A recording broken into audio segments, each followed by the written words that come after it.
उडेरो लाल लग ॻोठ अर्जी हकड़ा जे रहवासिन काशिफ खोखर, संदसि भेण राबिया खोखर ऐं बेवा अमीना खोखर साफ़ी नाॾो दाहिंद चयो आहे त ॻोठ जा 72 माण्हू दिलबर खोखर वल्द मोहम्मद खोखर ऐं अली फिदा हकड़ो वल्द डॉक्टर अली शेर हकड़ो शराब जे नशे में धुत थी असांखे तंग करे रहिया आहिनि ऐं ॼाणायल ॿई शख़्स आधी राति जो असांजे घर में घिड़ी आया ऐं असांखे तशदुद जो निशानो बणायो।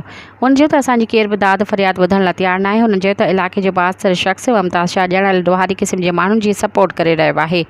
हुन चयो त ॼाणायल ॾोहारी माण्हू असांजी बेवा औरत अमीना खोखर ऐं संदसि ॿारनि खे अगवा करणु चाहिनि था। हुन चयो त ॼाणायल माण्हुनि असांखे धमकियूं ॾिनियूं आहिनि त असां अमीना खोखर ऐं संदसि ॿारनि खे अगवा कंदासीं।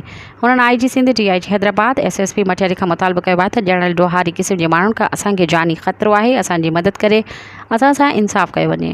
मज़ीद ख़बरनि ऐं तफ़सीलात लाइ विज़िट कयो असांजी वेबसाइट www.awamiNewsHD.com ऐं ॾिसंदा रहो अवामी न्यूज़ HD।